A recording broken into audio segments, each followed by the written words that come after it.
Bonjour, bienvenue à la Media Box. Je suis avec Karl-Heinz Lambert, qui est rapporteur sur les identités régionales, promouvoir le dialogue et la diversité dans l'unité. Quels sont, d'après vous, les mécanismes les plus efficaces pour faire des identités régionales un atout et une force dans un pays? Dans le rapport que je viens de présenter et qui doit beaucoup à une professeure suisse, Madame Belzer, qui est une spécialiste de la question, dans ce rapport, nous présentons comme pièce maîtresse, comme menu principal, une boîte à outils en 5 chapitres. Alors cette boîte à outils n'est pas une boîte à miracle, mais c'est une manière systématique de présenter, après une analyse, elle aussi systématique, de ce qui se fait à travers l'Europe, des possibilités d'action très concrètes, institutionnelles, culturelles, socio-économiques, mais au-delà de tout ce qu'on peut dire en termes organisationnels, d'équilibre institutionnel, il y a une chose qui est fondamentale. Les identités sont quelque chose de très complexe. Je connais beaucoup de gens qui déjà, avec leur identité individuelle, n'y parviennent pas tout à fait et doivent fréquenter toute leur vie un psychiatre pour s'y retrouver. Mais alors quand vous parlez d'identité collective, ça devient vraiment très très complexe. Parce que c'est un multicouche, c'est jamais simple et c'est aussi toujours à double tranchant. Une identité se définit par la différence. Vous ne pouvez parler de votre identité individuelle aussi bien que collective, mais c'est de cette dernière qu'on parle, quand vous différenciant d'autres. Et qui dit différenciation dit aussi potentialité de conflit. Comment est-ce que je me différencie? Je peux me différencier en déclarant le reste du monde comme mon ennemi. Je peux aussi me différencier en disant mais je dois me découvrir d'abord moi-même et mon ancrage pour mieux dialoguer avec le reste du monde. Et c'est déjà ça tout le problème. Fondamentalement, tout le débat sur les identités avec ses potentialités et ses conflits, parfois aussi très présents, tourne autour de ça. Est-ce que je considère l'identité comme quelque chose qui me mène dans des conflits ou c'est quelque chose qui me permet d'évoluer moi-même par l'échange avec d'autres qui, eux aussi, ont une identité très bien ancrée.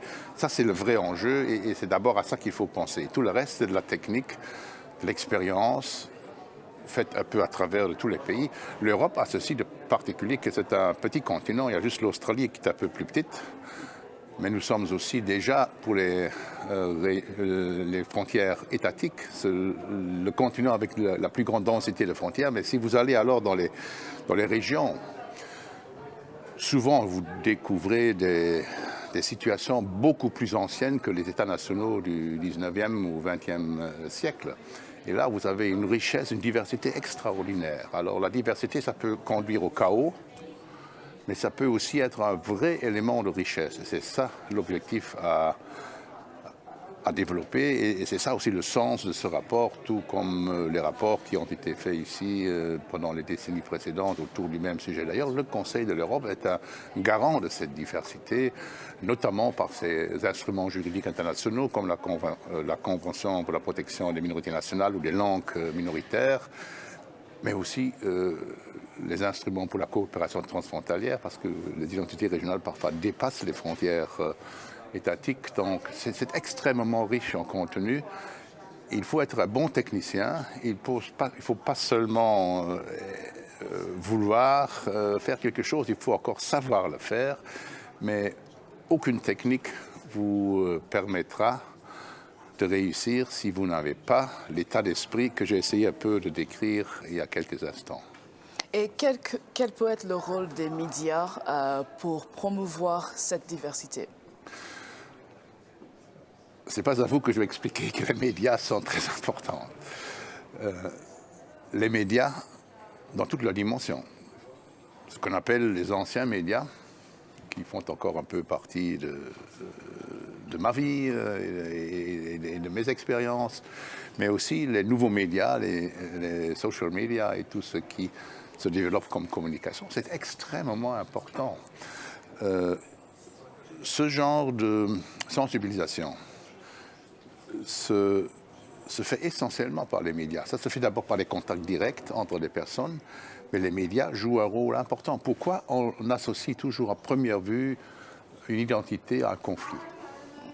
C'est parce qu'il y a des situations conflictuelles, mais c'est sur celle-là, que les médias se penchent d'abord, et alors tout le monde parle du référendum en Écosse ou en Catalogne, et on ne discute même pas, on ne prend même pas en compte tout ce qui se passe à travers toute l'Europe, dans tous les pays, d'une façon ou d'une autre, qui n'a pas cette dimension conflictuelle. Donc ça, c'est déjà une chose. Mais si je veux développer cette multidimensionnalité de l'identité, je suis tout de suite en train de travailler avec les médias pour communiquer, pour mettre des gens ensemble, pour permettre de découvrir des différences, pour établir des perspectives de coopération. Et souvent, sont aussi les médias qui sont l'instrument d'expression. Dans plusieurs États multiculturels, je prends par exemple la Suisse pour un exemple, ou la Belgique pour un autre que je connais encore mieux parce que je suis belge, les médias jouent un rôle important, à la fois dans la manière de découvrir la diversité, mais aussi dans la manière d'organiser parfois des conflits. La manière dont les médias traitent ce sujet joue un rôle déterminant dans un État. Bon, la Suisse a le modèle, je prends les médias publics maintenant, d'un établissement radio-télévision qui a alors des départements par langue, 4 langues sont parlées là-bas et se retrouvent dans les médias. En Belgique, c'est encore pas plus loin. Chaque communauté culturelle a sa propre structure de radio-télévision publique. Et il n'y a pas de lien institutionnel entre elles. Donc, ça arrive beaucoup trop peu souvent que les médias flamands parlent de ce qui se passe vraiment en Wallonie ou que les médias wallons parlent de ce qui se passe en Flandre. Alors, je ne parle même pas de la communauté germanophone qui est tellement petite que tout le monde l'ignore, ce qui a parfois d'ailleurs aussi des avantages, vivant cachés, vivant heureux. Ça, c'est aussi quelque chose qui est important. Et chez nous, par contre, l'impact massif des médias allemands est déterminant. Mes concitoyens connaissent beaucoup mieux la politique allemande que belge parce qu'ils voient tout le temps la télévision allemande. Donc, les médias jouent un rôle très important et les médias sociaux aussi. Quand on mobilise, quand on veut faire découvrir des dimensions culturelles, bon, aujourd'hui, ça passe nécessairement aussi par les médias sociaux. Et médias nous mènent aussi vers l'activité culturelle. Je crois personnellement que, aussi important que soit l'économique, le social et le politique, l'institutionnel, autant il est aussi important que les groupes régionaux avec identité spécifique puissent organiser une vraie expression artistique, que ce soit de haut niveau ou dans l'art populaire. C'est très important, c'est constitutif de l'identité jusqu'à la dimension des dialectes et de ces dimensions-là. Merci, M. Lambert, d'être passé à la Media Box. Merci beaucoup.